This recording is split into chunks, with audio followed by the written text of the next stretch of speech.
we're a little early. Okay. Good evening, ladies and gentlemen. Welcome to our board meeting for Thursday, February 8th. At this time, I would like to recognize Ashley Leonard as our attorney, and we welcome her tonight. And I will call this meeting to order. At this time, our presentation of colors and the Pledge of Allegiance is by Inca High School, Major Kevin Dean DeVore, U.S. Air Force, and Major Sergeant Douglas Draper, U.S. Air Force, both retired. Please stand.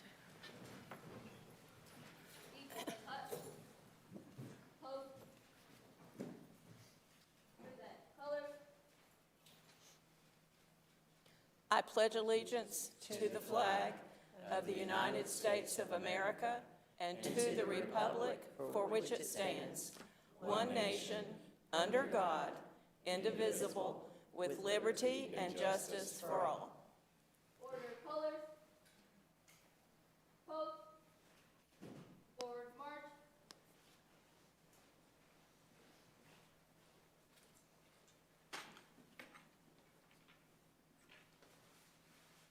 I ask that you remain standing for a moment of silence.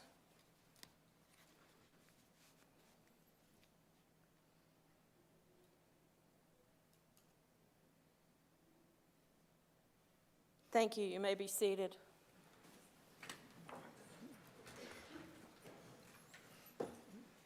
At this time, I would entertain a motion to approve the agenda. So moved. Thank you. Second? Second. Thank you. All those in favor? Aye. Any opposed? It's time for our superintendent's comments. Dr. Jackson. Good evening, board members, teammates, parents, and members of the community. Since last we met, we had the opportunity to celebrate our reason for being as 221 graduates from our 11 high schools crossed the stage, having earned their high school diplomas. This was the largest cohort of mid-year graduates in school system history. I'm so proud and appreciative of all of our teachers, administrators, and staff members who poured into the lives of these students from kindergarten through 12th grade. Some of the graduates were graduating early. Others had taken a little longer pathway before reaching graduation. Regardless of the pathway they're on, we're cheering for them as they go out to make a tremendous difference in this world. I'd like to especially thank all of our teammates who worked so very hard to create such a beautiful memory for our graduates and their families. This week, we are celebrating National School Counseling Week by pausing to acknowledge and celebrate the amazing school counselors across our school system. Our school counselors actively engage in helping students examine their abilities, strengths, interests, and talents. They work in partnership with parents as they encounter the challenges of raising children in today's world. They focus on positive ways to enhance students' academic, career, and social-emotional development, and work with teachers and other educators to provide an educational system where students can realize their potential and set healthy, realistic, and optimistic aspirations for themselves. Our school counselors are certified, experienced educators. The combination of their training and experience make them an integral part of the total Buncombe County Schools educational program. Next week, we'll honor our bus drivers. Each day in our school system, 203 buses safely transport over 13,000 students, almost 16,000 miles every day to school and back home again. They transport students on field trips and to athletic contests. This does not occur without our dedicated bus drivers, mechanics, and transportation staff. Our bus drivers are committed to safe, reliable, and efficient transportation for every student, every mile, every day. The Buncombe County Schools Foundation, who you'll hear more about later this evening, is excited to announce that it's scholarship season. The foundation provides over $300,000 in scholarships each year. Information on all scholarships can be found on the Buncombe County Schools Foundation website. If you know a senior in our school system, please encourage them to apply. Our community town halls are currently underway. We've had great meetings in the Irwin and North Buncombe districts. The feedback and input from parents and community members as we create our new strategic plan together has been invaluable. Our next community town halls will be on Monday night in the Inca district and on Tuesday night in the Robertson District. The dates, times, and locations of all of our community town halls are available on the school system's website.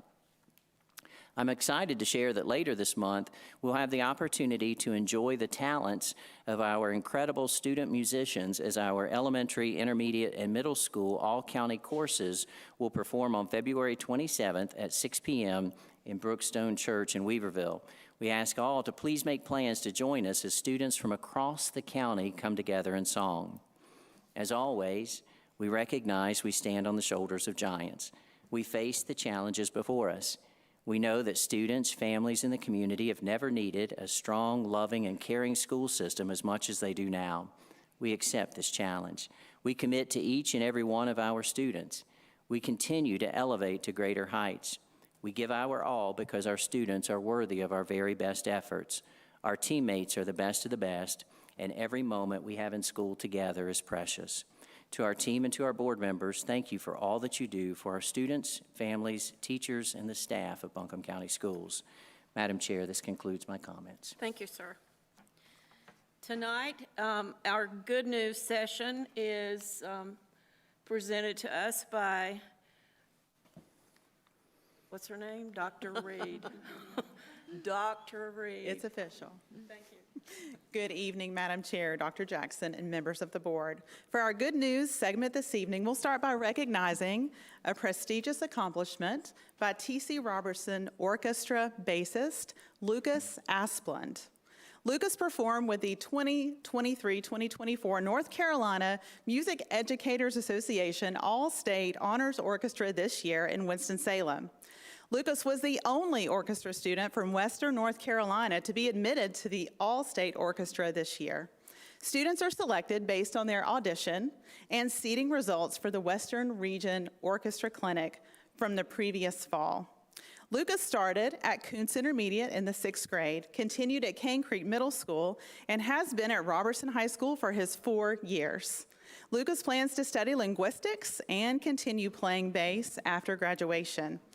He is accompanied tonight by his Robertson Orchestra teacher, Miss Elizabeth Terry. At this time, I would like to invite Lucas, Miss Terry, Dr. Jackson, and Madam Vice Chair Amy Churchill to the front for a photo.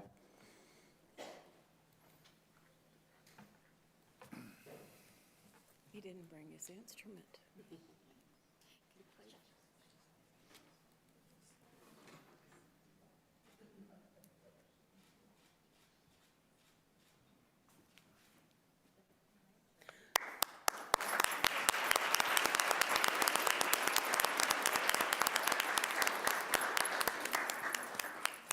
Congratulations, Lucas.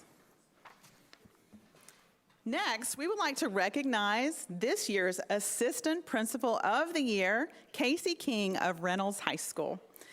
Principal Ben Alexander had the following to say about Miss King. In our field of public education, there are individuals who truly make a positive difference in students' and teachers' lives each day. Miss King is that educator. She makes deliberate time each day to talk to students by being present in the hallways, cafeteria, and most importantly, being in their classrooms. Her strong ability in helping teachers helps students succeed. Miss King realizes that our whole school succeeds when each student individually succeeds, knowing that they are cared for, that someone believes in them, that they are encouraged and supported in their academic journey and life as a whole. Each day, Miss King lives the motto that is proudly displayed on the front of A.C. Reynolds High School, committed to student success. Miss King is a champion for the success of all at Reynolds High School. Would Miss King, Principal Ben Alexander, Dr. Jackson, and Reynolds District Representative Rob Elliott please come to the front for a photo.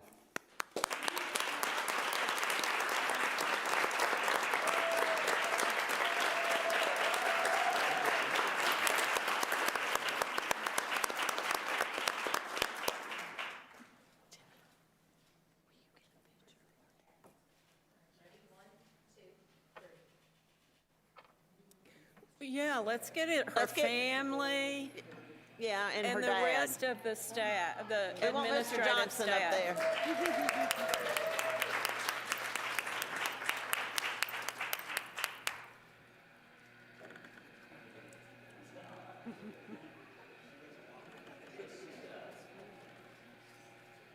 Are you proud of that girl, Dawn?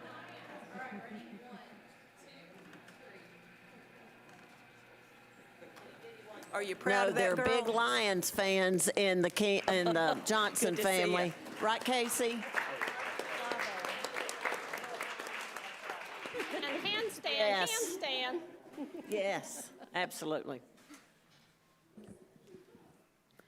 I asked Casey to do a handstand because they're all famous for that. And she said she didn't want to go from winning an award to not being employed. So I told her it would be great right there in front of the board. But anyway, Casey, congratulations. I've had the pleasure to work with you, and I'm very, very thankful for all you do. So greetings, everyone. Dr. Jackson, Madam Chair, members of the board. My name's Christy Cheek, and I'm so excited to be here tonight to talk about Buncombe County Schools Foundation. So I want to thank you, first of all, for making us the foundation for Buncombe County Schools. It is a great honor to hold that title, but to do the work for Buncombe County Schools. So I'm excited to kind of show you what we've done up until this point in the year, and then tell you about an amazing program that we support and continue to write grants for because we believe in it so much.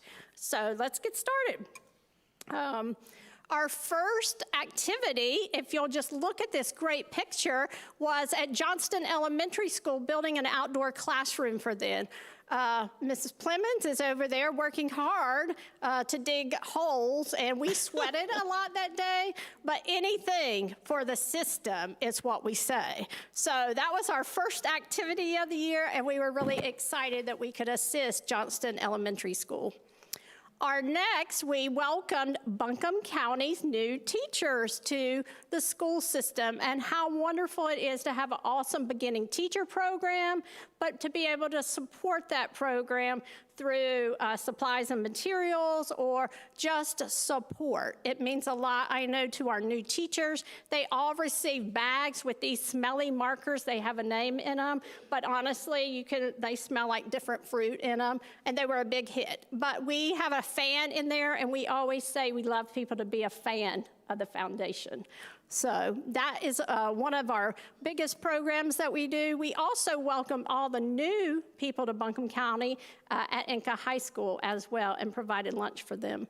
Next, we celebrated with the Teacher of the Year. Thanks to Home Trust Bank, who they give a $2,000 award for our Teacher of the Year, and it was so exciting to be there with Home Trust as a Reynolds High School teacher. Definitely was deserving of this. And we also support I just forgot about Ruth Henderson Award too.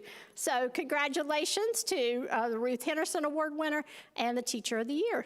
We celebrated our Principal of the Year, Chip Cody, as well, as he does such a great job in the system, but also First Citizens Bank offers a $2,000 award to our Principal of the Year as well. So congratulations to Chip and all he does for the system.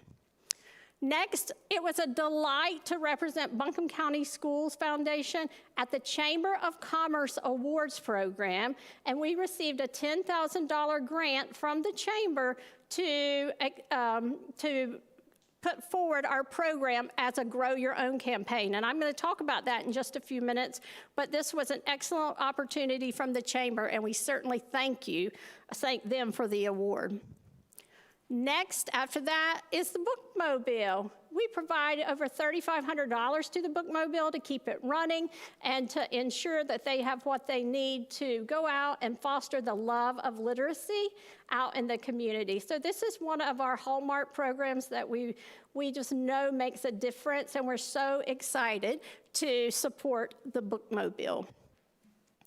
Next, we supported a lot of different activities, scholarships, and teacher programs, teacher grants through our first new, I'm going to call it because there used to be one, Buncombe County Schools Foundation Golf Tournament. What a beautiful day it was. We had several of you all played in it. The only now requirement is that you just play with a golf club.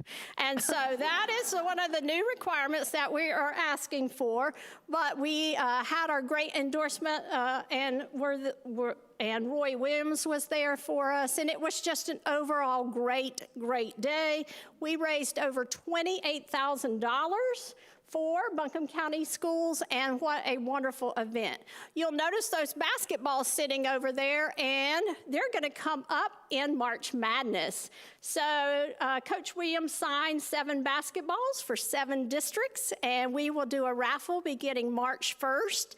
So someone could win a signed basketball from Coach Williams and support districts as well. So we're excited to send that forward. Next, these are some more. Look at that great group of administrators just having a great time there. Yes, it was a fun day, definitely. And definitely we want to thank our sponsors of this golf tournament. Of course, Coach Williams was there, but John Abbott Construction was a huge contributor. And it's just so wonderful to have all these sponsors that care about Buncombe County Schools and the foundation. So we'll be asking them to do this again in October. Next, it was a delight and honor for the foundation and myself to receive a Pratt & Whitney STEM Award at the Woman Up presentation. That was sponsored by the Asheville Chamber of Commerce, and I truly appreciate this award, as this just serves without my time throughout the district, and I just am very, very thankful for all the love and support the district provides me. Well, maybe I like that slide a lot. Our next piece that we work with is the Family Resource Center. So we become the physical agent for the grants that happen through the Resource Center. And it is so nice, you know, to get the call from Shannon to say, can we pay for whatever? And my answer is always yes, because you never want to turn down ways that you can help our students. So the Family Resource Center is part of our projects that we do and support, and we're very, very thankful and blessed to have them as a support network for Buncombe County Schools. Next, it is $53,000 up for grants. And so these grants went out to 73, I think, winners throughout the district. And to imagine receiving a check for $500 or $3,000 or whatever the teachers and schools asked for, and that the foundation is able to put $53,000 into the school system for teachers and work in their classrooms and schools. It is a great day when we write all those checks, I can tell you. And so I'm very, very thankful and thrilled that we support this initiative and we contribute making positive impact in the classrooms. So this is some examples of the grants that we did, and I love this one down here. It's on anatomy, and they are really working hard on some dissection loops, it looks like down there. That was not my strong suit, so I can tell you. Each semester, we award around 50 gift cards to teachers, staff members, anyone that works in Buncombe County Schools. It's a random draw, and you are excited when you get that email that says, congratulations, you are a BCSF hero. And this means that you come to work every day, you provide support for our students, and you are celebrated for the work you do, all under the guise of making sure we can randomize these things so it's fair to everyone across the school system. So we can look forward to that event again in the spring. And finally, Dr. Jackson is right, it is scholarship season. So we are very proud to be able to administer the state employee scholarships, $10,000 each. We'll be awarding 6 of those. And then we have around 63 grant scholarships that we have for BCS students. please make sure, shout this to the rooftops, tell everybody, your friends, your neighbors, whoever, but there's scholarships out there for students. So please make sure people are applying for them. We're very excited about it. And if you'd like to be a reader of a scholarship, just email me. I always love readers, so. And I also just want to give a great shout out to our educational philanthropy group called the Learning Society. These individuals, they provide $1,000 of their own money to the foundation to join the society, and this is all goes through programs that we work with in Buncombe County Schools Foundation. So if you have an extra $1,000 laying around and just want to donate it to the foundation, we'll be glad to take it and make you a member of the Learning Society. It's a very prestigious organization, or if you don't have that much money and you want to still help, please give as a friend of the foundation, because we want your funds so we can give them right back out. And this is going to bring me to what we're here tonight to talk about. I am a teacher by trade. It is near and dear to my heart. And I know people talk about stories about how they wanted to be a teacher and everything. My road did not look like that exactly. For some of you who may not know me, I have been with this system this is like my 35th year, I think. But I started off on a really rocky road in high school. I'm sure you wouldn't believe it, but I was not a straight A student. I was not a student that came to school every day. I just wasn't engaged in high school until I found a passion in marketing education, which I knew I wanted to teach, and my road became what it is today. So I'm very thankful for that and for DECA. And how do you excite teachers and how do you excite the passion in the classroom? Is by looking at teachers who are just gravitate normally and put up a program for future teachers. You know, we have a Grow Your Own program that is supported through the Dogwood Health Trust grant, and I've written 3 grants this week to support it in addition. But this is what we are here to talk about as future teachers and teacher cadet program. It is part of our workforce initiative to grow your own and BCS, and look at that great logo over there, Connect Ed, because it really is about my journey, my mountains, my journey, and my future. And I'm so excited that we have been able to do what we've been able to do with this program, and we just want to tell you about it, shout it from the rooftops, and let everybody know teaching is the most time-honored and valuable profession that anyone could ever enter into. It does my heart good to know that, and I just want to advocate for everybody to become a teacher if that's in your body, because it's so rewarding as a profession. So Stephanie Knox is here. She helped develop this program with us, and I'm going to turn it over to her. And then we have a teacher and a student to speak. We're excited to hear about that, and I'll come back and wrap up. Hello, everyone. You probably know me as the AIG an Advanced Learning Specialist. Well, last spring, Christy Cheek and Dr. Reed came to me and said, you have a passion for teaching and bringing new teachers into the profession. And I always thought about a conversation I had with my dear friend, Christy Pace at Johnston Elementary. We went to college together. And, you know, if your child comes to you and says, I want to be a doctor, you know, you don't want to shoot them down and say, sorry, we don't have the money, you can't do that. Being a doctor is too hard. You're not going to do that if they have a passion in their heart. And we have students in Buncombe County Schools right now that have a passion in their heart to be a teacher. And we can't shoot that down. And we can't say, don't do it. Please don't do it. It's really hard. It's too hard. You know, they can list all the reasons. And I'm so passionate about going into education for reasons that other people don't even know about. don't even know your history, or that you maybe came from a home that wasn't on a schedule and the schedule of teaching is what you need. Don't even know that you have a broken family maybe and you need a school where the teachers are your family and the principal is your parent and the superintendent is grandpa or whatever. And you don't know those things, and so we can't squish it.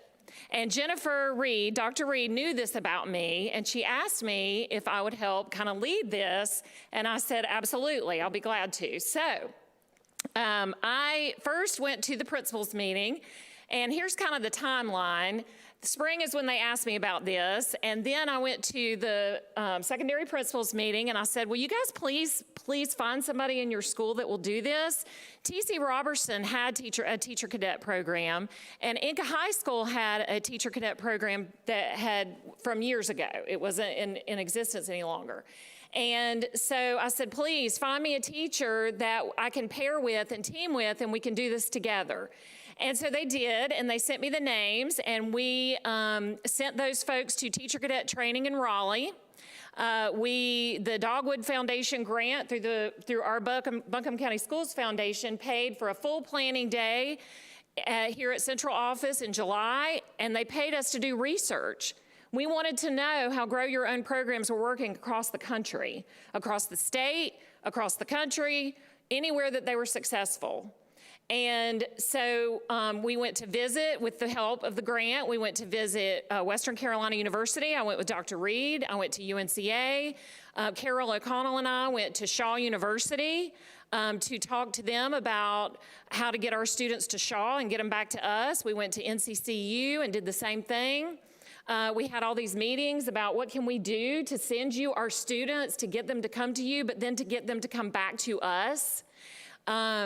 Those were really cool visits, I have to tell you, because you can feel the excitement in the room over, this is why I became a teacher. Your why comes back really fast. The clubs, we started off with some clubs in September 2023. One of our club leaders is here tonight, and he actually started recruiting students before the school year got out last spring. And during the school year, our teacher cadet teacher went to visit East Forsyth High School, where they have a very strong teacher cadet program with Stephanie Wallace, and got some information there. There was a future teacher conference at UNCA, Purple and Gold Day at Western Carolina University for our teacher cadets and our future teacher clubs across the district.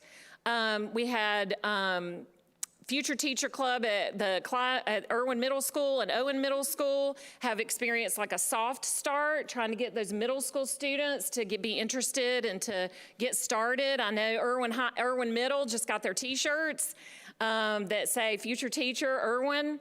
They're pretty cool. And in March of 2024, there's a State Teacher Cadet and Future Teacher Club conference that several of our schools will be going to. They're already scheduled, they're already registered. And then April 2024, we are going to host a teacher cadet training in Buncombe County Schools at RESA that principals will be getting an email about to send other people that would like to come and be trained. So we're super excited about the timeline and how things have just happened really fast for this launch. Some highlights, the Dogwood Grant and the foundation were able to give each teacher cadet course, teacher, and club $3,000 for startup funding to go to conferences, materials, advertising, to pay for subs for these teachers. We were featured in many BCS communications. I'll show you a Facebook post here in a few minutes. Nesbitt is partnering with Eblin Intermediate School to bring their teacher cadet students to Eblin for some STEM work. Andrew Shelton and Clint McElrath were to visit East Forsyth High School, which that happened. Teacher Cadets and Future Teacher Club has become a large part of our workforce development focus. We meet and we talk about how we're going to, support these students as they graduate and go to college, and then how to get them back here, how to make that doable for them, particularly our underrepresented populations. And all of the colleges that we have visited are ready to partner with us. And I have already called them about some students at Reynolds High School that I would like for them to come and talk to. I coordinated with the counselor there.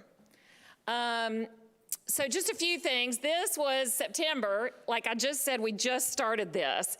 And when this post came up on Buncombe County Schools' Facebook page, if you had been near me, I was going, oh my God, look, we made it on the I was so excited to see these faces. Look at these faces. And the teacher sitting there talking and the kids intently listening. They're so excited about this opportunity. And then how cool is this? The Weaverville Christmas Parade. North Buncombe High School future teachers were in the parade. That was really cool. I jumped up and down a little bit on that one too. And then this one was near and dear to my heart. I went to UNCA. I graduated from UNCA, did my student teaching at Fairview, and then was hired at Johnston Elementary. And I looked at these kids at UNCA and thought, oh my gosh, that was me, however many years ago. And all these high schools were there at the Future Teacher Conference, and UNCA did a fabulous job of hosting them. So the best way, Christy and I were talking about, letting you guys know about this and how this is my mountains, my journey, my future, and really talking to these kids and through their teachers about how they can come back to Buncombe County and make a difference. And the best way that I knew how to do that was to invite them here. So I would like to introduce you to Mr. Shelton, Andrew Shelton. He's from North Buncombe High School. He jumped on this train with me probably faster and stronger than anybody else and is as excited about this program as I am. So I'm going to let Mr. Shelton say a few words, and he has a student with him that he'll be introducing. But I appreciate your time. Thank you.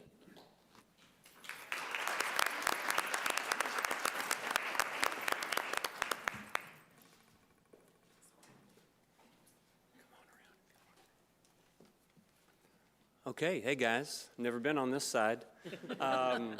Thank you, first of all. It's a big deal for little guys like me to come up here and speak. Thank you, Madam Chair, Dr. Jackson, board members for letting me speak, and BCS community, and of course to Ms. Knox and Ms. Cheek for all the work that they've done in the foundation. So, like she said, my name is Andrew Shelton. Shelley to my students. I'm a North Buncombe Blackhawk through and through. I graduated from North Buncombe, and now I teach at North Buncombe. And now I have the opportunity to lead our teacher cadets and our Future Teachers of America at North Buncombe. I really, I'm nervous tonight because it's the first time up here in a good way. So that's It's all right. Yeah, it happens. But I really can't tell you how excited I am about this program, and just having students like Ada and Gracie in the back there sporting the shirt as well. It's been really awesome. But so this year at North Buncombe, we've had several things happen, one of which was one-on-one master classes with teachers. We pulled in educators from across the district and across district lines to talk to students in their content area so they could get a chance to, I can't talk about elementary art, but other teachers can. It was really great to see them just get to nerd out, as they say, with those teachers. We practiced our teaching skills in our club setting, which is tough, and they don't realize what it's like to actually have to stand up and talk and teach, and I mean, here we are. We served our own school community. We're trying to, like Miss Wallace at East Forsyth, part of Future Teachers of America is serving the school community, and so we're trying to do more for our custodians, our bus drivers, our counselors this week. We've got something special for them. For our cafeteria ladies, we've got something special next week for them. So we're trying to serve our school community as well. We participated in the UNCA conference. We made our own little conference at App State with, gosh, her name's leaving me. But anyway, with their Department of Education. Irwin and I in our school went up there and had a great time and got to interact with students and professors. And then we went the next day to Watauga County Schools, which is our unofficial sister school now to North Buncombe, apparently. Watauga High School, their teacher cadet program, and we met with them and went into their schools and did some observations of master teachers in Watauga County. So we've just kind of been doing a little bit of everything, and I'm scrappy, so I make it happen, and I've really enjoyed it because I get really hyped up about this too because I'm a teacher. I want to teach teachers. Our next big adventure is traveling to Raleigh for the NC Teacher Cadet Conference. And that's going to be us and T.C. Robertson, maybe a few Irwin kids that are going to travel to that. We're going to take probably a busload of kids down for that, which is going to be really cool. The main thing I'm here to speak about is teacher cadets at North Buncombe, but I also have to introduce this fine young lady that is going to be speaking to you in just a minute. She is also nervous, so we'll just get that out in the airwaves so you can, make her unnervous.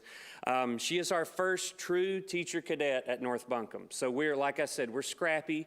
So at North Buncombe, we don't have a class right now. Hopefully in the very near future, it'll be a class, but Miss Maud was my assistant and right-hand man in a freshman English class last semester, and we co-taught together for an entire semester.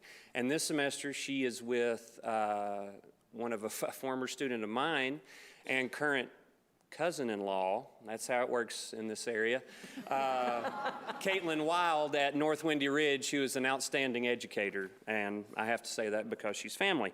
Ada is an exemplary student. She is not only active in too many clubs, I'll put that out there. She was in ROTC, like in an executive position there. She's an executive officer for our teacher cadets, a champion wrestler, so don't mess with her, and a promising young educator. I can't forget to leave that out. And she's now, like I said, in her Teacher Cadet 2 placement at Windy Ridge. So before I get her up here on the mic, I have to make my plug. So one last thought. The NC Teacher Cadet program is a tremendous resource to our county and our district. And I can't say enough good about it for our students, our families, and our current teachers and those that are coming in and going out. It just has so much potential. We have, like they have said, dozens of students across this county that are filled with excitement and ready for the meetings and the classes every week, every month to pursue their passion. I can't say how deeply I am indebted to Buncombe County Schools for making me what I am, and which can be scary sometimes, but I really appreciate that, and I just ask that all of us in here please consider backing this program, funding this program, because the potential is there. I mean, it's here, standing in front of you tonight. So without further ado, I'd like to reintroduce Ada Maud, our North Buncombe teacher cadet.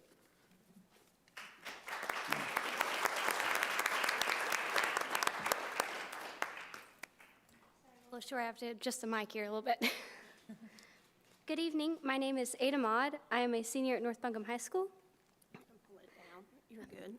And she's got good eyes because she can read that fine. I am a senior at North Buncombe High School, and I've been in the teacher cadet program run by Mr. Shelton since the beginning of this year. Walking into my senior year, I wanted to get my credits out of the way, just get it done, graduate early, and move on to college. But when he approached me at the end of last year about whether I wanted to start this new program, pretty much, since our ROTC program got shut down, I couldn't pass it up. It was just too great of an opportunity. During the fall semester, I had the privilege of working in his classroom alongside him and a teacher's aide, working with a group of freshman students, teaching English. That was a little scary, given the fact that, I haven't even graduated. Shoot, I don't know English as much as anybody else, let alone teach it. But it was so incredible working with kids and showing them just what my teachers had showed me as a freshman. I know my freshman English teacher, Miss Newman, really had an impact on me, especially given it was COVID, just as a person and as a student. How I worked with them was one-on-one.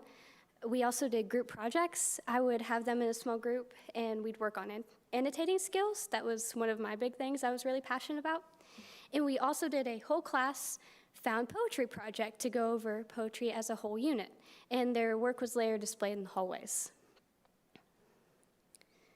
So this semester, I'm working with Miss Wild at North Windy Ridge, and it is very different. I was not expecting the 11, 12-year-old preteen-ness. But I love it. I love those kids, and I haven't even known them a week. They're incredible. Today was actually the first day I got to read aloud with them and work one-on-one on a project with Blood on the River, so a 1606 Jamestown book. It's just fun and amazing to be able to work with students because this is something I've wanted to do since I was really little. Yeah, I wanted to be a princess, I wanted to be an astronaut, maybe a knight, but this is something hands-on I can help people. And I'm really hoping that someday after I graduate college, maybe even get my master's degree, I can come back and teach in Buncombe County because Yeah, done. this is where I grew up and this is where I want to stay and help other kids grow up too. Great.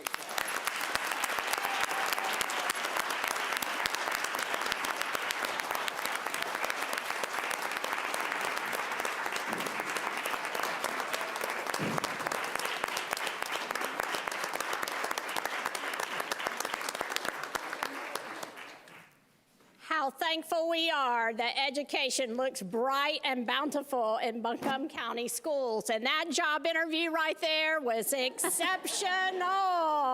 Let me say, so you'll have principals lining up to get you, but I know that that north area wants to keep you. But anyway, what a passion and a soul that just loves that excitement of learning.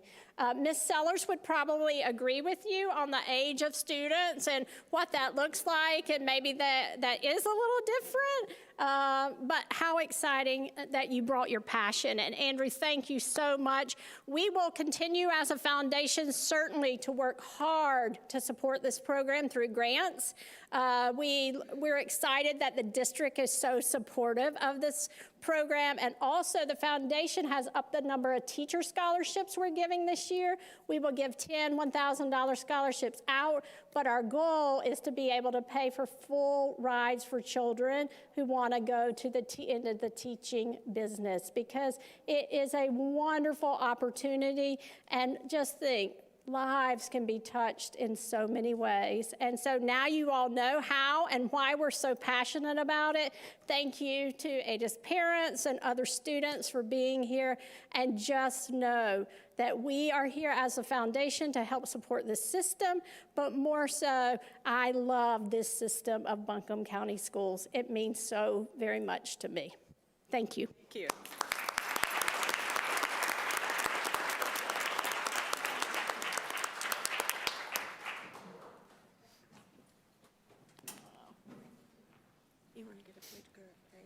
Madam Chair, I have to say one thing. You're talking so I can talk. Just kidding. I didn't make you hall monitor.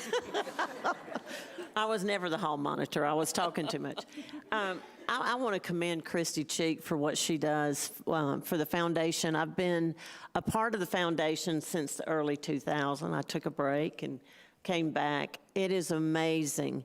And the thing is, and I will tell you, when you are able to stand in front of high school students and share with them that they've won a scholarship, that if they weren't able to have that scholarship, they would not have the opportunity to go to college, to a university, whatever the case may be, and that next level for them.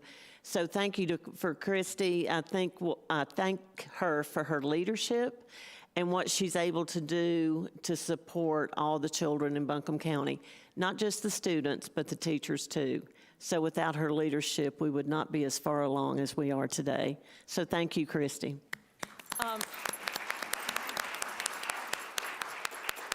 I'm going to ask Mr. Shelton and Ada and your fellow classmate to come forth and have your picture taken. Great. I believe Yes. I believe in this teacher cadet business. Yes. I believe in North Buncombe too, but I do. Just so you know. Yeah.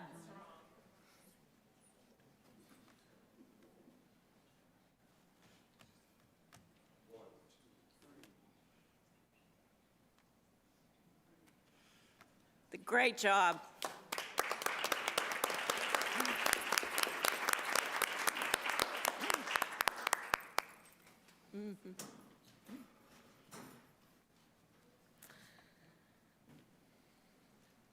All right, well, I guess we'll move on to public comment, and I'll ask our attorney to read for us.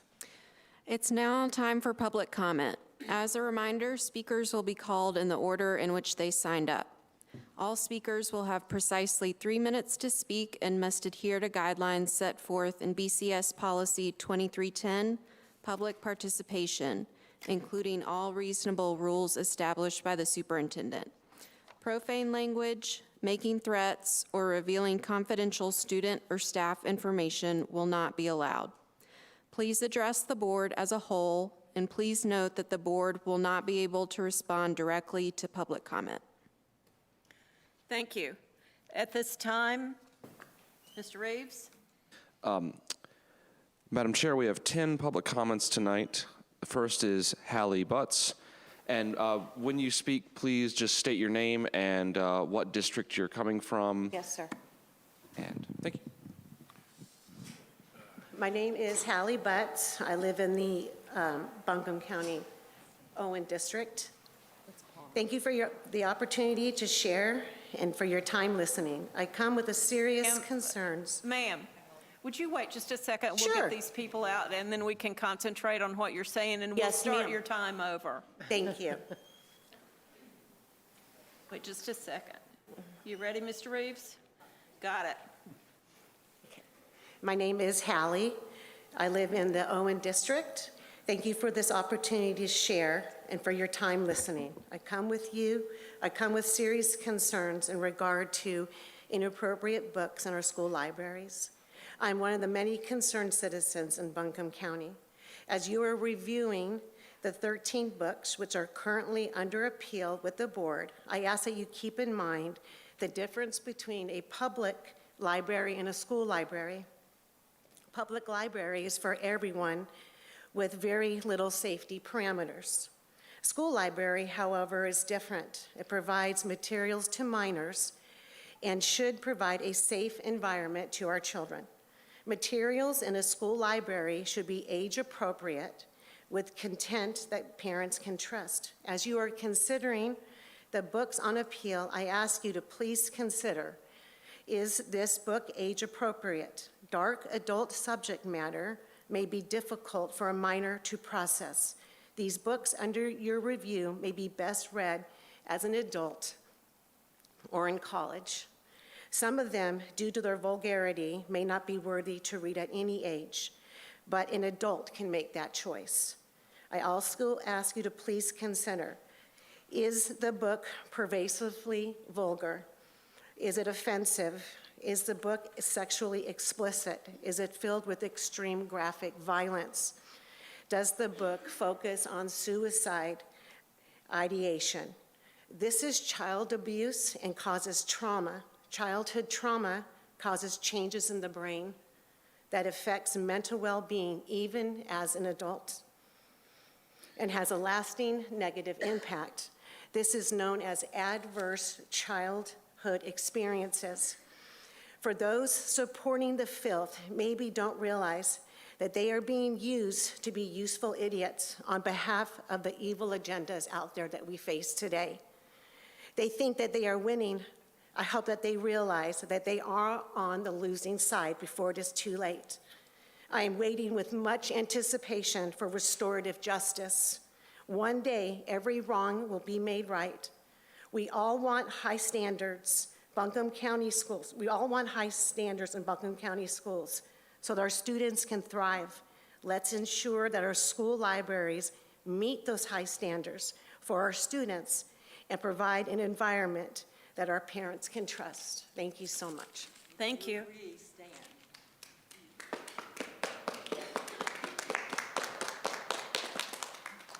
Kim Poteet.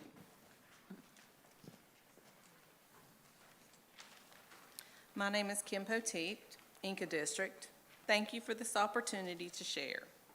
I'm speaking not only on my behalf, but on the behalf of other parents who have filed an appeal with the board regarding 13 books in the Inca High School collection. I would like to comment on one book currently under appeal, Tricks, by Ellen Hopkins. In October, I and 4 other parents asked the Inca High School MTAC team to remove Tricks from the school's media collection due to the book's explicit material. The book details graphic sex involving minors, explicit child rape and abuse, illegal drug use, underage alcohol consumption, graphic violence, as well as adult and child prostitution. Due to the extreme graphic content, I will not read excerpts from the book aloud. It is that bad. It does make me wonder, if I can't read the book aloud in public, what is it doing in a school library? Inca High School MTAC members determined that they did not feel this book was gratuitous or graphic in nature, and that they believed this book exposes students to modern, real-world social issues. They stated this book is written in poetic form and further strengthens the students' reading skills. Sadly, the MTAC team found this book appropriate for the Inca High School students. Tricks is pervasively vulgar and is not age-appropriate for minors. It is too explicit and too graphic in nature. It is patently offensive. Tricks deals with very dark subjects that would be difficult for adults to process. So, how can we expect our children to process this material at their young age in a healthy manner? There is nothing edifying to the students in Tricks content, nothing uplifting. Tricks is simply filth in poetic form. Tricks is now on appeal and is in the school board's possession to make the final decision. What we put into our children's minds matters.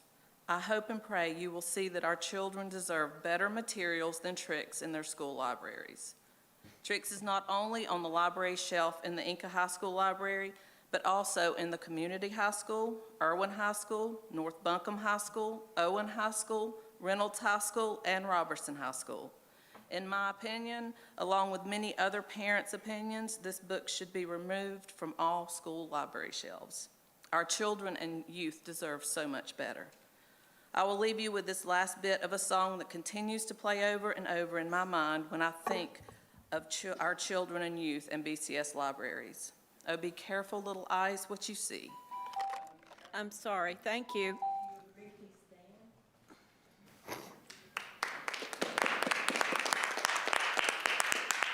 Brittany Poteet.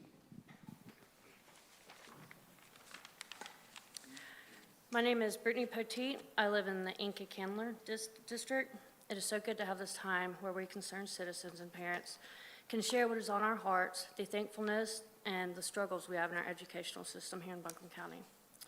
First, let me say I'm so thankful the Inca High School MTAC team agreed that 3 of the 10 books that I and 3 others challenged as inappropriate for youth in October 2023 needed to be pulled.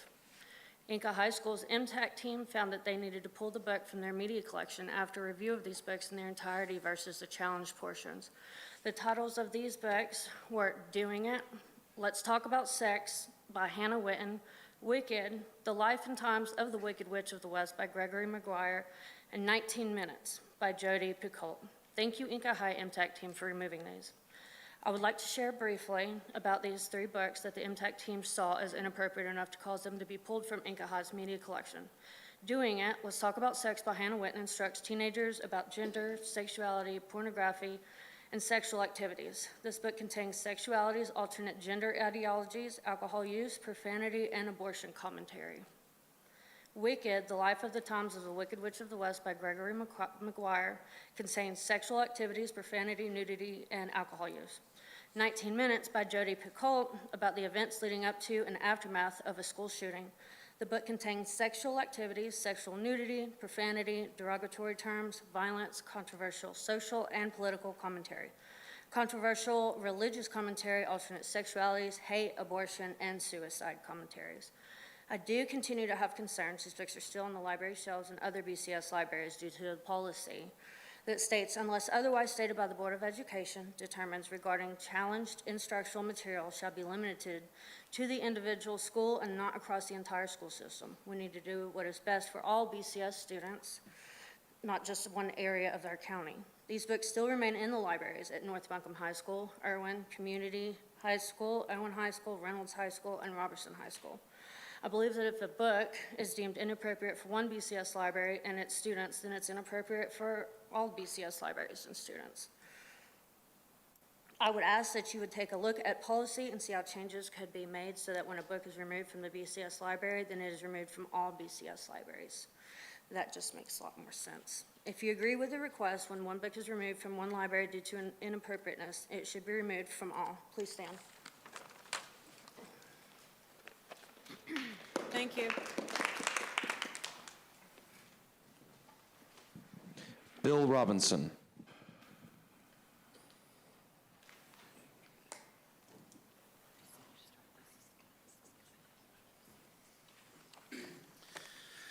My name is Bill Robinson. I live in Buncombe County. I'm the father of 2 girls and the grandfather of 2 more.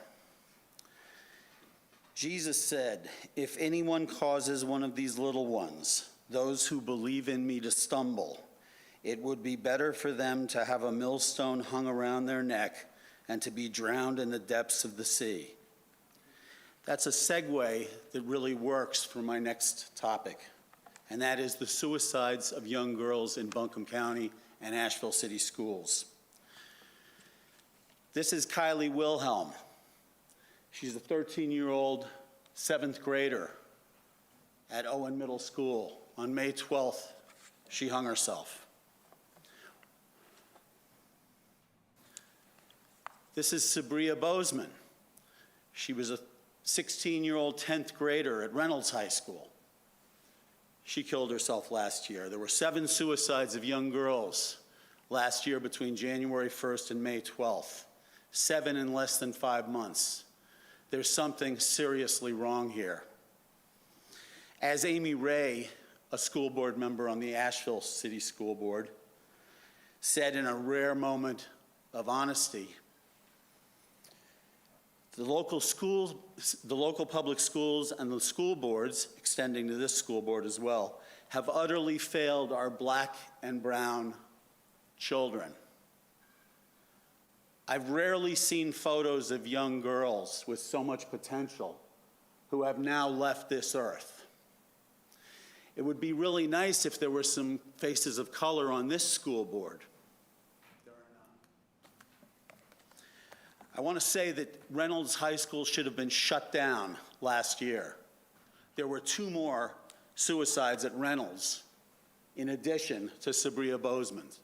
This has been confirmed. I can't find out who they are yet, but I'll find out. And I'll have more pictures to display at your school board. But they should have shut that high school down instead of proceeding on as if everything's okay. Lots of good news, lots of dog and pony shows. I'm sorry, but I'm not sorry. That woman who was dripping in adulation about how well she taught at Reynolds High School, they should all be ashamed of themselves over at Reynolds High School. Our students, our children are suffering. We should close that place down if we don't know why the kids are committing suicide. The only good news for me is that this school system, this school board has hit a $20 million cliff, as shown in your last financials. You've lost all the COVID money, and now you're setting up foundations. Great, great. spend all the taxpayer money like drunken sailors, and then set up a foundation and solicit. Thank you. Carolyn Stewart.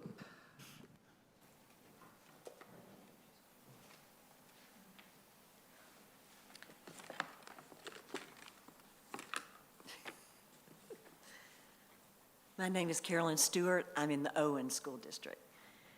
And I am here because I'm also a concerned citizen. I don't understand why we are not getting these books out faster, but I'm thankful that y'all are reading them, you're reviewing them. The 13 that were mentioned, and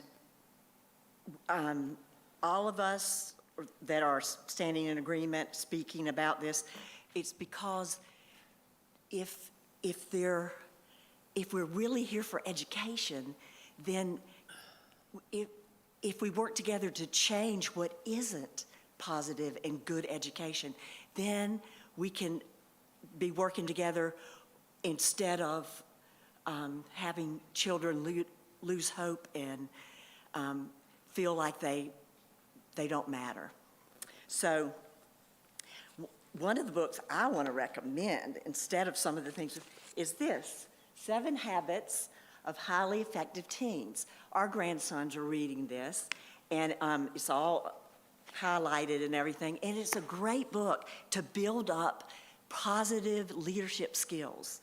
And one of the things it talks about, I couldn't find any funny glasses, but one of the things it talks about is paradigms. So if a child thinks they're one way, even if they think they're dumb or if they think they're worthless and they're reading things that make them feel more worthless, they're wearing the wrong kind of glasses.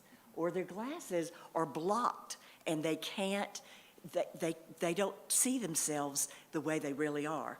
I got to be a part in the public schools of a group that teaches leadership, and it works with Davidson College students. And we had people like Steph Curry come tutor students with us. And it was great because we could bring out the greatness, even if they weren't great at when he was doing basketball with them, they might be great at reading or great at helping their mom, who was Spanish, understand English words. And it just was a wonderful program. And it was all because public school system let us do that. And it was a grant by Davidson College for them to come and help us. But in one of the books we use, which is this one, by the Coveys family, they tell about King, I'll do my real glasses now, King Louis. Thank you. Anyway, if you could ever. Thank you, ma'am. Yes, thank you. If you agree that the books need to be reviewed and that we need to have positive. Thank you, ma'am.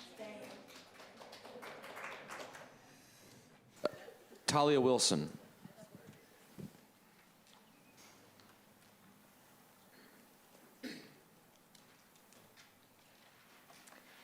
Hello, my name is Talia Wilson. I'm a student at Nesbitt Discovery Academy, and Ma'am, you need to talk in the microphone and remove your mask. I cannot hear. Hear you. Pull the mic down toward you. Pull it down. There you go. I'm a co-coordinator for the Buncombe County Schools chapter of the Green New Deal for Schools campaign, and this is the 4th school board meeting we have spoken at. We have talked about the campaign in relation to funding, long-term sustainability, and student safety during extreme weather, but the impact of climate change for myself and other members of the community goes beyond this. My family have lived in the Appalachian Mountains for generations, and I have been raised surrounded by this beautiful, beautiful area we call home. The scent of waterfalls, the vibrant orange on box turtles, and the songs of peepers at night hold my roots. This background has fueled my profound passion to protect this natural world for the greater community. Throughout my childhood, I've had constant reminders of environmental problems, especially climate change. News reports of the warmest summer on record year after year, the shifting of agricultural hardiness zones, and extreme weather devastating human and natural communities. When I began to understand the apparent insurmountability of these issues, I know I could either sit by and watch these things happen or be a part of the solution. I have decided to take action to address the challenge of our generation. The impacts of climate change affect my everyday life. I love going on hikes, but wildfires in Canada can cloud the air and make it hard to breathe. I appreciate having in-person learning in a safe space, but ignoring extreme weather and needing to come to school is dangerous. I love learning about science, math, and engineering in school, but I become more worried about the lack of adequate air conditioning in the classroom than my academics. I plan on majoring in biological or in environmental engineering as my next academic step, but it would have been very helpful to have access to more materials in school to guide how I integrate my learning with anticipated green jobs in the future. You may not be able to tell from some of the public comments I've made, but I'm actually an optimistic person. I love to see changes in my community that benefit both the people and the environment, changes like green school buses, locally sourced food, and clean renewable energy. I want to see an education system that not only prepares their students for the future, but also takes care of the environment for the futures of the students. Thank you. Thank you.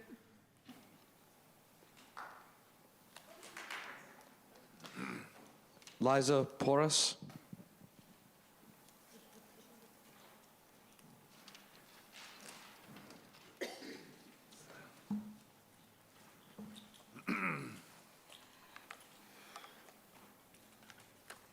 Hello there, school board members and company. I am Liza Porras, a senior at Nesbitt Discovery Academy from the North Buncombe district, and I'm here to talk about the Green New Deal for Schools campaign. I'm back again to encourage you to consider taking some Madam action. Chair, can y'all fix the We microphone? can't hear I cannot you. hear. Liza. I'm sorry. If you could fix it, maybe move it up a little bit. Thank you. Help her. Thank I you, want to Mr. be able to hear. Thank you. Thank you. I'm back again to encourage you to consider taking some action to benefit our planet. To galvanize you, I could rattle off statistic after statistic about how the ice caps are melting and how scientists say we only have a couple years left to make a change. But instead, I'm going to tell you a little bit about me and my personal experience with the environment. This is my third time speaking at one of these meetings, and I hope the third time's the charm.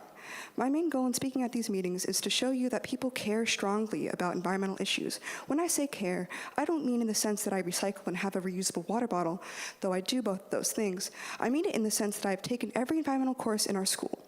I mean it in the sense that I'm going to major in ecological restoration in college. I mean it in the sense that I spend my free time picking up litter on the side of the road and writing these speeches. Though there are other ways to make changes, this is my way, because although I wholeheartedly believe that changes made at the consumer level are helpful, policy changes are the only way to effectively make a powerful and widespread change. I also speak in order to motivate you to make a change, which you absolutely have the power to do. While the majority of people feel helpless in the face of such a large problem, you, school board members, are in such a position where you can transform the local community into one where students don't feel guilty about driving to school and polluting the air or using electricity powered by non-renewable energy sources, like I do. I shouldn't have to feel guilty about eating the school lunch because the majority of it is not locally sourced. We live in such a beautiful place, a place that needs protection now more than ever. I don't want to see Buncombe County reduced to a place where students can't get to school because of flooding or can't walk or bike due to air pollution. I speak for myself, for my friends in the audience who have accompanied me here today, and for all the students at Nesbitt who could not make it today. I speak so that hopefully something will change. Thanks. Thank you.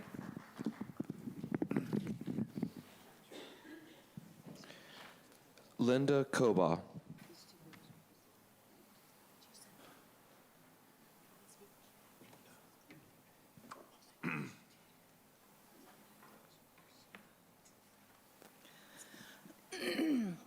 Hello, and I want to say thank you so much for the many things. Your name, man? Oh, sorry, Linda Koba. And I wanted to say thank you so much for the many things that you do for our children in the Buncombe County school system. I would like to pray, so let me begin there. Our Father, who art in heaven, and here with us now, holy is your name. We ask that your kingdom would come, your will would be done. Here, with the school board, with the teachers, the administration, the children, the parents, We ask that your holy will would be done here in Buncombe County. Have your way, Lord. Move in such a great way that all will know who you are, your greatness, your love, your loving kindness, and your care for children and parents and administrators. Have your way, Lord. Bring about supernatural acts where you will bring about righteousness and goodness and love for one another. We ask that you'll forgive us for our sins, for they are many.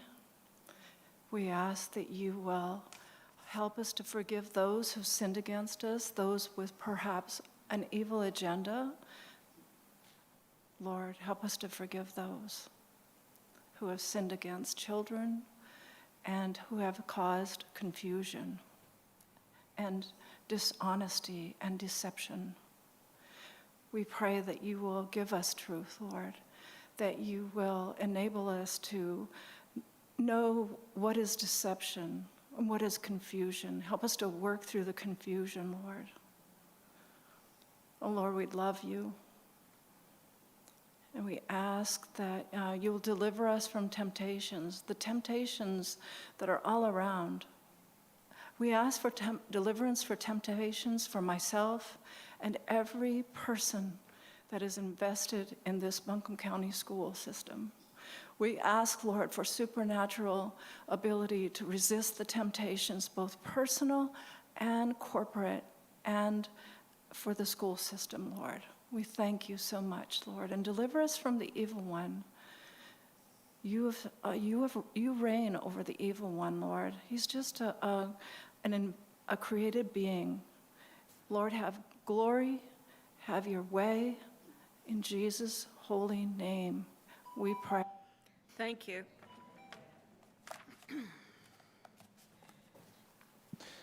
Pamela Owenby.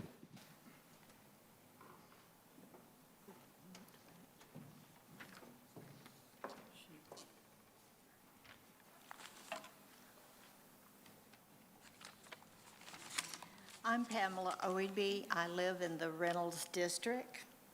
I'm glad the school's not closed, but we do need to do something. I'm a mom and a grandmother, and it concerns me deeply about the suicides that we keep hearing about. I have an article that one of our board members responded as to what the Parental Bill of Rights. When I signed in, I said I wanted to talk about Parental Bill of Rights. I think some people are cherry picking what information is going out. I think a lot of parents don't realize that there are books in each school that have pornography, that teach children illicit sex, that is taking away their innocence.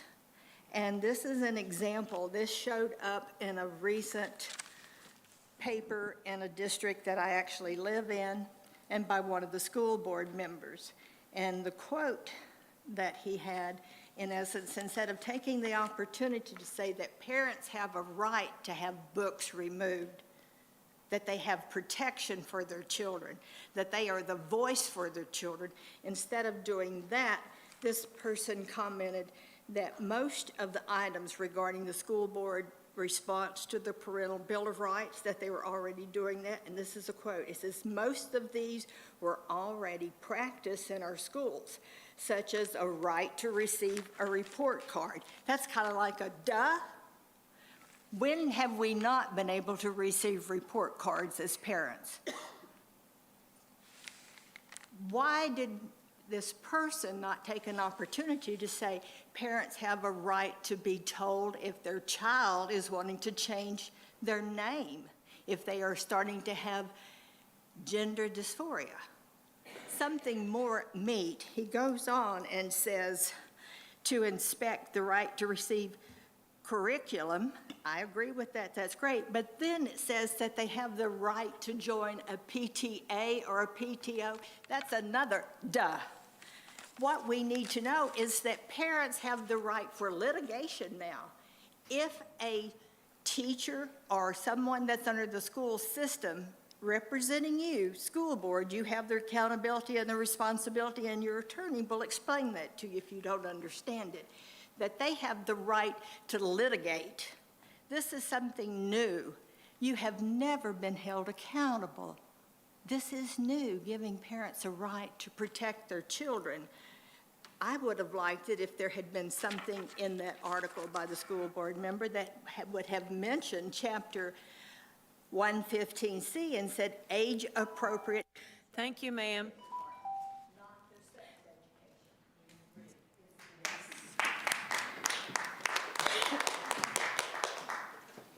James Pliscott.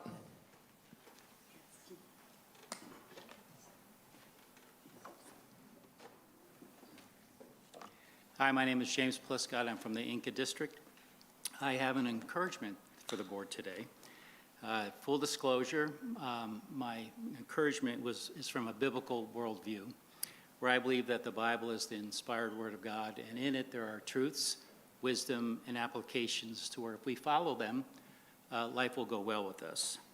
I'm going to capsulize a story in relationship to the encouragement. Jesus came, as we know, to redeem mankind, and the majority of people received him and loved him, but there was one group of people that persecuted him relentlessly, and ultimately they were responsible for his death. However, he rose from the dead and came and spoke to his disciples and said, and commissioned them to do the rest of the work. So now you have a bunch of guys doing the same thing that the religious leaders were upset about. If I didn't say it, it was the group of people that persecuted him and killed him were the religious leaders. And now they have a bunch of guys doing the same thing, and they said, what are we going to do? So they had this meeting, and one of them rose up and said, be very careful what you do with these guys, because if it's a fad, it will disappear. But if God is involved in it, then you will find yourself fighting God. And they did, and they were fighting God. And I believe it's for this reason. They were using their human reasoning and their intellect, and their heart was closed off to the principles of God's word. Here's my application for the board. You guys have a challenging job. Bless your hearts. You have responsibilities for children, for other people's children, whose parents dearly love them, and they're also dearly loved by God. In all your decisions, everything that you have to do, what you allow into the school, what you allow, what you don't allow, this is my encouragement. I know that you're using your intellect and your decisions and your experience, years of experience, decades. But I encourage you to open up your heart to the principles, the wisdom, and the applications that are found in God's word.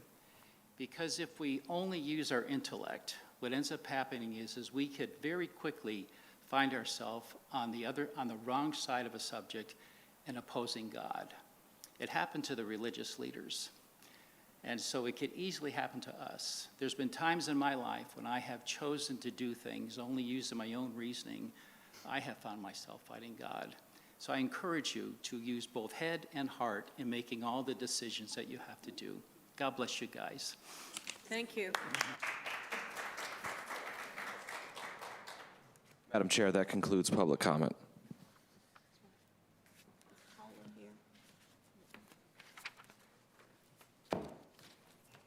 Thank you. At this time, we'll move to the action point part of the agenda. The first item on the action agenda is the budget amendment number 2. Any board member have a question? I had one question and one comment. One was the fund, the PR 24, the disadvantaged student supplemental funding, just about how that funding works in our school system, and if there's any additional information that Superintendent Jackson, or I guess Tina Thorpe's not here with us tonight. Our finance people are in Raleigh. Okay, well, I can hold my question until later. It was just more or less a general question because I didn't understand Okay, that one fund. My last comment is just to call out, I guess the saying is the devil's in the details, and I'll say that in this, there's angels in the details, because the capital outlay fund is amended to reflect an increase of $1,600. The increase is to budget a PTO donation for C.C. Bell Elementary Kiln Project. And I just wanted to point out how awesome I think that is. I had heard about the request for a pottery kiln at Bell Elementary, and to know that the parents of that community have come together and help pull that off with collaboration with their principal and the school system. I think that's great. I've rarely see things like that in these budget amendments, but it's a highlight for me to see that, that's all. Thank you. Thank Yeah. you, sir. Any other questions or comments from board members? Hearing none, I'd entertain a motion to approve.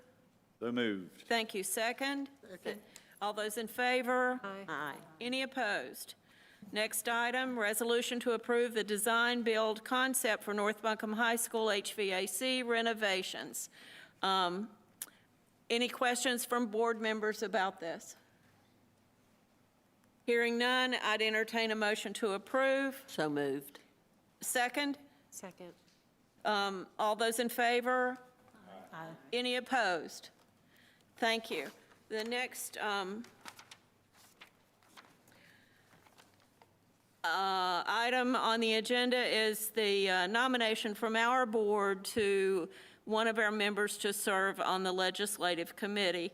The State School Boards Association Legislative Committee. I want to let people know that Amanda Simpkins has served on this board for 2 years, and there is a rotation that's set up for every 2 years. So Amanda's going to roll off, and hopefully we're going to elect Rob Elliott to go to serve in that capacity.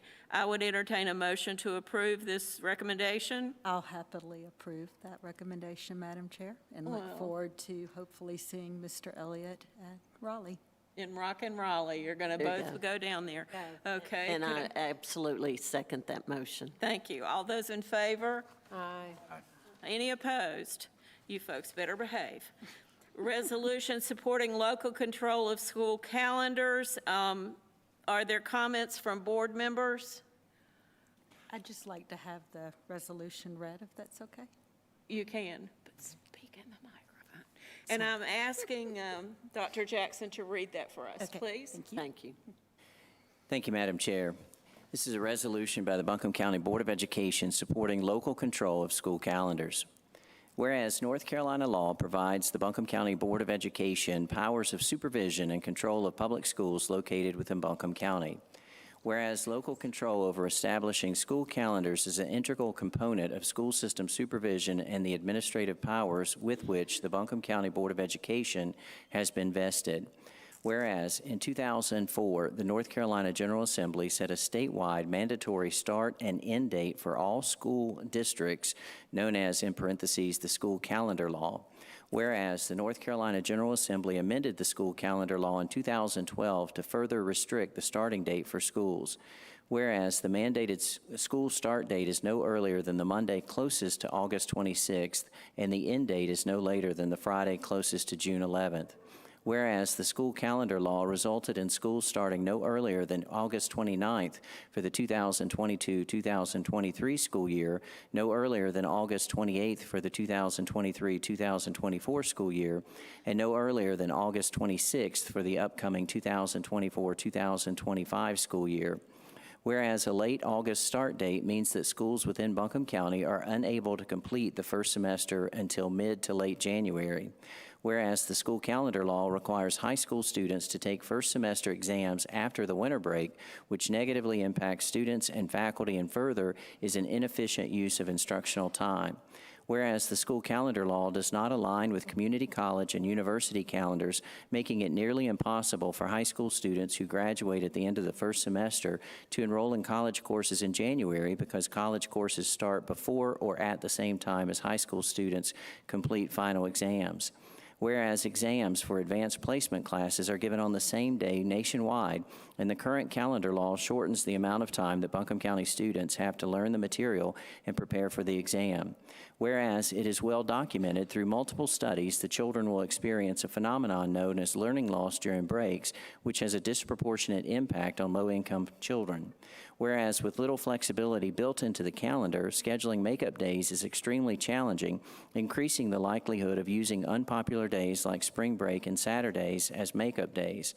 Whereas with little flexibility built into the calendar, scheduling work days and professional development during the school year for faculty and staff is almost impossible during the fall semester and remains challenging in the spring semester despite the significant increase in areas which faculty and staff are required by law to receive training. Whereas fall sports and band programs have not changed to coincide with the state-mandated school calendar, causing some football and band events to occur weeks before school begins. Whereas neither charter schools nor private schools are required to follow the school calendar law. Whereas allowing schools to start earlier in August will not impact the overall length of the summer break, as the school year will also end earlier. Whereas parents overwhelmingly support a school calendar where the fall semester ends in December. Whereas local school boards are better equipped to understand the balancing act of meeting the community's needs and maximizing student success. Whereas restoring local control of school calendars will allow the Buncombe County Board of Education to meet the calendar preferences of Buncombe County's families, educators, and businesses in our community while allowing for innovative experimental approaches to improve student achievement. Whereas over the last several years, school districts and other local governments across North Carolina have adopted similar resolutions requesting the General Assembly to provide local control and flexibility in setting the school calendar. And whereas on December 12, 2022, the North Carolina House Select Committee on an Education System for North Carolina's Future issued its finding that the current school calendar law is not best suited to the needs of students and educators, and that local boards of education should be given greater calendar flexibility. The Select Committee recommended the, quote, General Assembly take action and change the school calendar law, end quote. Now, therefore, be it resolved that the Buncombe County Board of Education supports an amendment to the current school calendar law, providing local school boards more flexibility in the start date of the school calendar, and be it further resolved that the chair and superintendent are authorized to disseminate this resolution to members of the North Carolina General Assembly, local superintendents, and local boards of education throughout the state. Number two, the board encourages parents, students, and other community members to contact their North Carolina legislators to advocate for calendar flexibility. Number three, the board requests the Buncombe County Commissioners and other local governments within the Buncombe County to adopt a resolution advocating calendar flexibility, potentially adopted by the Buncombe County Board of Education this 8th day of February 2024. Thank you, sir.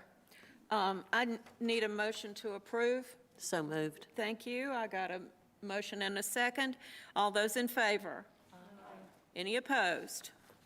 Thank you. Madam Chair, can I just mention one thing on this? Because Ms. Simpkins, Ms. Lewis, and I went to a Western region sort of school board meeting in Cleveland County, and we got to hear from other districts about, you know, how frustrated they are, just like us, about the calendar. And people keep asking, well, why don't we just do our own thing? Well, we met some folks from a county who was sued because they didn't adhere to the calendar law. So while I would love for us to make that change ourselves, there's certainly, you know, some things that could happen to us that would be very negative. So hopefully this resolution, and I know Dr. Jackson will send it across the state. Yes, ma'am. And we heard from more and more counties that they would be on board with this resolution as well. Hopefully it'll do something this time. But Thank at you. the present time, this board has That's right. decided to follow the law. That's exactly right. The next item on the agenda is the resolution for supporting an exception to the Parents' Bill of Rights for the suicide risk assessments. And I'll ask Dr. Jackson to read that resolution. Thank you, Madam Chair. Resolution supporting an exception to the Parents' Bill of Rights for suicide risk assessments. Whereas North Carolina General Statute 115C-376.5 requires each local board of education to adopt a plan for promoting student mental health and well-being. Whereas this plan must include a suicide risk referral protocol consistent with the model programs developed by the State Board of Education. Whereas the State Board of Education outlines the plan components that must be included in each local Board of Education's mental health plan. Whereas the State Board of Education included a suicide risk screening process as part of the plan components. Whereas the suicide risk screening process provided by the State Board of Education directs school staff to use a suicide risk assessment when the school learns a student may be at risk of suicide or serious self-harm. Whereas the suicide risk screening process directs school personnel to determine a student's level of risk, then notify the student's parents so parents may be informed of the severity of the issue. Whereas if a student is determined to be at high risk of suicide, the school also refers the student for an immediate mental health assessment by a medical professional or hospital. Whereas it is the practice of the Buncombe County Schools to always inform parents of the results of any suicide risk assessment. Whereas North Carolina General Statute 115C-76.65, also known as the Parent Bill of Rights, defines, quote, protected information survey, end quote, as a, quote, survey, analysis, or evaluation that reveals information concerning mental or psychological problems of the student or student's family, end quote. Whereas the Parent Bill of Rights requires local boards of education to provide parents with the full text of any survey at least 10 days prior to the administration of such survey, and to also obtain parental consent prior to the student being assessed. Whereas the student risk screening process seeks to determine information about a student's risk of self-harm, which may include information about a student's mental or psychological problems, and for this reason, suicide risk assessments, as required by the North Carolina Department of Public Instruction, may be interpreted as a survey under the Parents' Bill of Rights.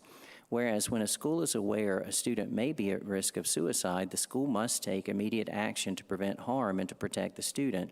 Whereas school staff regularly contact parents prior to conducting the suicide risk assessment, but many times parents are unreachable during the day. Whereas the 10-day notice and prior consent requirements prevent schools from taking immediate action without violating the law when a student is at risk of suicide, and would further frustrate the purpose of such assessment.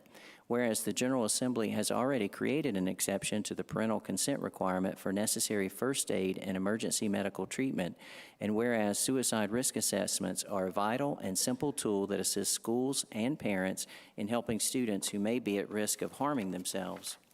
Now, therefore, be it resolved that in order to quickly respond and prevent harm to students who present as a potential risk of suicide, the Buncombe County Board of Education requests the General Assembly adopt an amendment to the Parents' Bill of Rights that permits schools to conduct a suicide risk assessment without prior parental consent or notice, so long as the notice and the results of such assessments are provided after the assessment is conducted.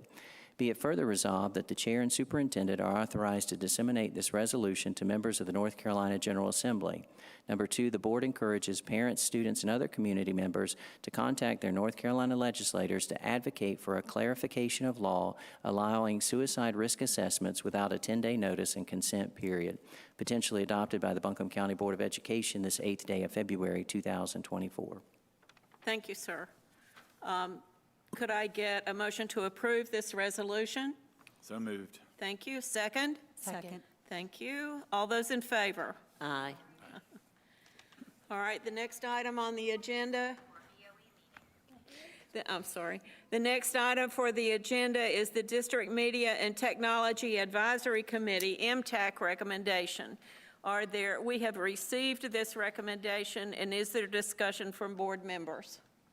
I just want to, for the sake of the public, just review the process that, according to policy and state law, parents of students have the right to review instructional material and voice their opinions through an objection to that material through their school-level MTAC committee. And if the decision of the school-level MTAC committee is not preferred by the parent, they can appeal that decision to the district MTAC committee, as we call it now. And then those results from the deliberations of the district MTAC committee automatically come to the board for us to review their recommendations.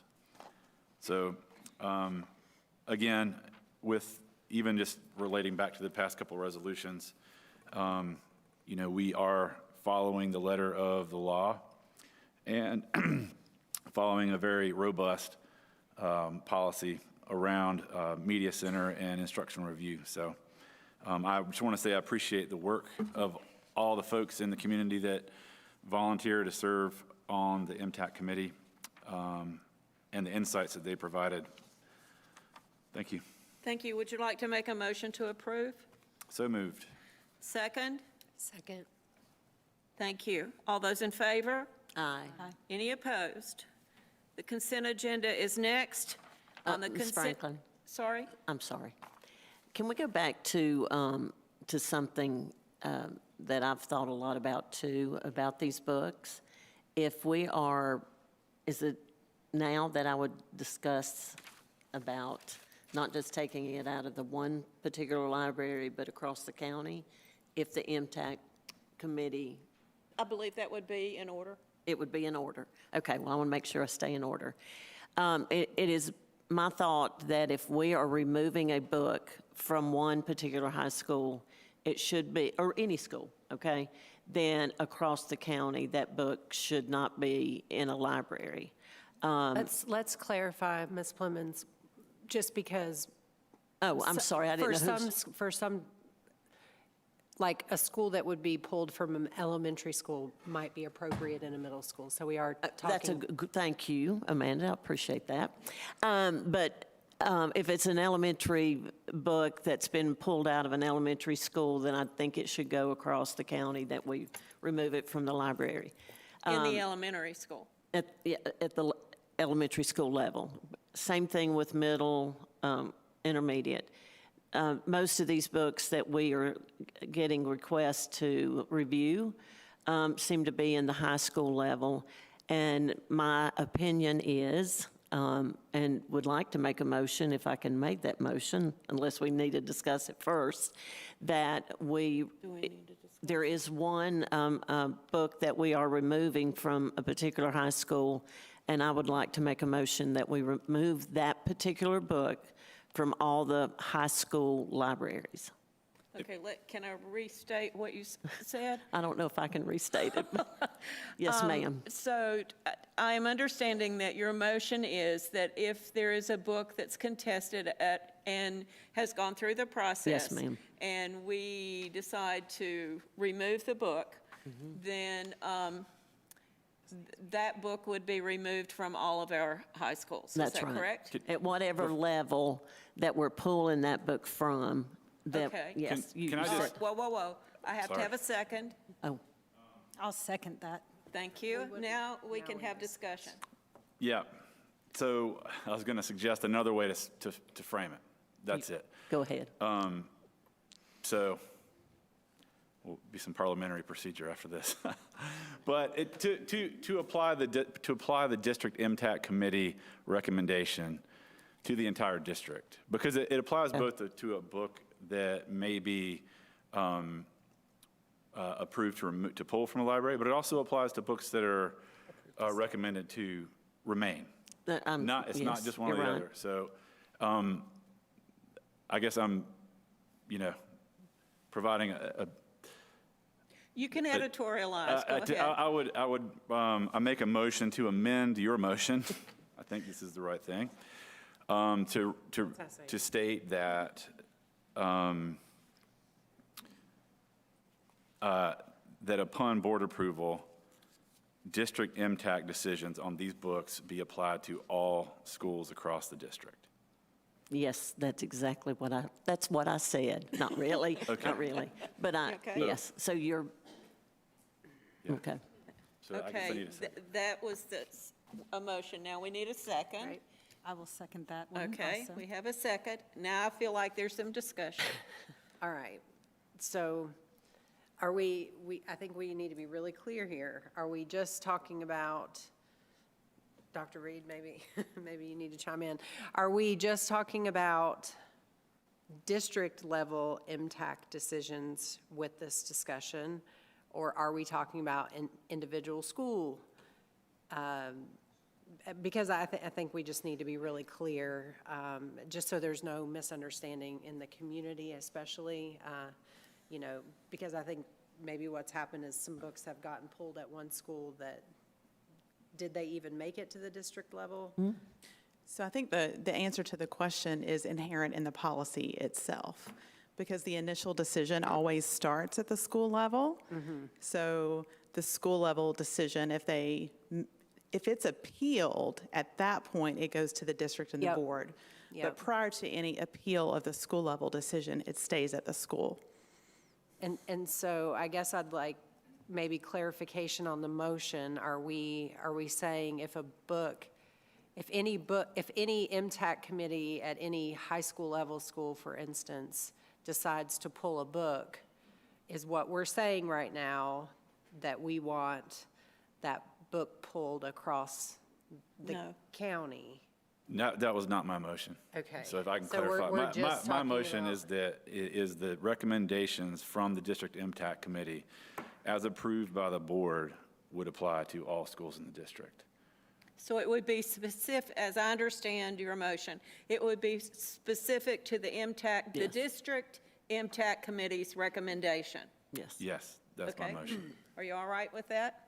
I mean, like, I feel like if Irwin's MTAC committee feels like it's appropriate to pull a book, and maybe we need another maybe when a book does get pulled, maybe, I don't know, maybe it needs to rise to the level of district level. I don't know, but I guess my thought process is if a book gets pulled at Irwin and that MTAC committee feels like it rises to the level where it needs to get pulled, why are we leaving it on the shelves in the other schools? I think, Because that's an Irwin decision. But if we're deeming I get it. Like, I get that that's the way it is now, but if we're deeming a book inappropriate for Irwin, then it's inappropriate for Nesbitt, it's inappropriate for TC. I guess. Do you want to weigh into this? Can I speak?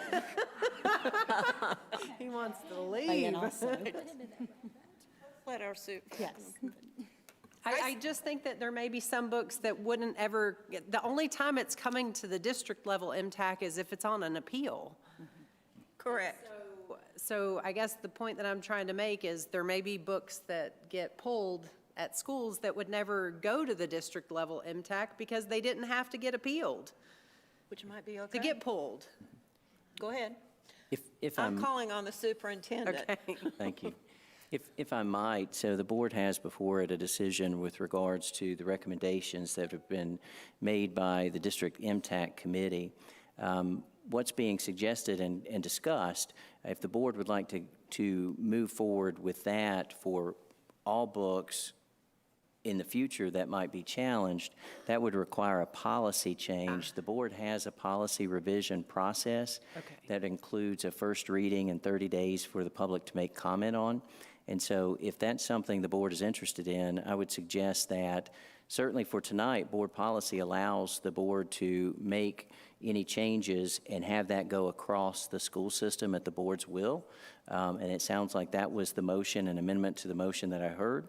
But if the board would like to revisit that policy to make it typical that any school level decision applied to all schools, I would suggest that go through the policy revision process following board policy on policy revision.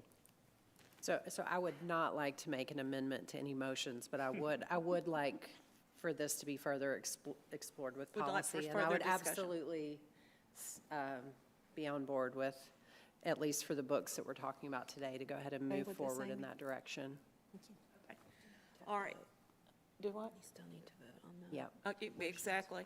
Okay, so the motion is, I don't remember. Can you tell me? yes. For the recommendation of the district MTAC committee upon approval by the Board of Education applies to all schools in the district. District-wide, Yes. yes? District-wide, but level. At the same I don't know how level? we need to say Yes. that, Yes, but yeah. it's the same level. Okay. Email it to you. She's got it right here. Thank you. So I probably need a second to that. Second. Thank you.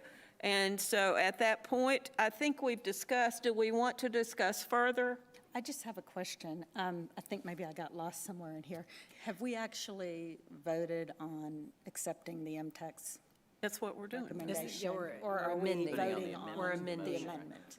We're amending the amendment. Thank you. It feels like COVID Were you again. lost? I was. Okay, so I have a motion and I have a second. Could I get all those in favor to say yes or aye? Aye. Aye. Any opposed? Thank you. Now we're going back to the district recommendation from the MTAC committee. Do I have a motion to accept that recommendation? So are we accepting it with the amendment? Isn't that what we just did? If I may, Madam Chair, you've amended the motion so that the recommendation of the District MTAC Committee would apply to all schools on the books in front of the board right now. So the book that's on that resolution to pull, Then what it's we pulled from essentially all just the- did, it's being pulled from all the high schools, Yes. correct? If you approve this motion. Oh, I thought we just did. Okay. We just approved it. Okay, we just approved the amendment. But the original motion to approve the recommendation of the MTAC committee has already passed. Yeah, we already voted. No, on we it. haven't done Before that. we, vote before again, but we Kim did. made We the can vote. motion. I think we've done that. We did. So we need to, We did, because Kim That's right, interjected that's right, after that's that. That was previous We discussion. did. So there was an amendment to the. Yes. The amendment to Ms. Plemons' motion. we can so vote need on to it go again. back I and don't vote on care. Ms. Plemons' motion. We did That's what vote we're on the first one. No, Ms. Plemons has got we amended an amendment. It's COVID again. we certainly did. Yes, we did. And then Mr. Elliott All right, so the amended the question motion. is, have we I think we're in order. accepted Aren't the we in order? MTAC committee? I think we need to ask the recommendation? attorney. We accepted the But I MTAC think recommendation. we're in order With already. But Ms. Plemons' motion was amended by Mr. Elliott's motion. And that got We voted approved. on Mr. Elliott's amendment to Ms. Plemons' motion, so the board has before it Ms. Plemons' motion. No, Didn't we just vote on that? We just approved that. we just approved the You approved amendment. your amendment? Yeah, Right. so, But which do we need- encompassed hers. Okay. I think this is an attorney question. do? What does the attorney Good. say? We're good? We're good. Our says we're attorney good. says we're good, Yeah. which is wonderful. Can I make a comment, though, now, since we figured out that we did vote? Sure. Because I'd like to explain my yes vote.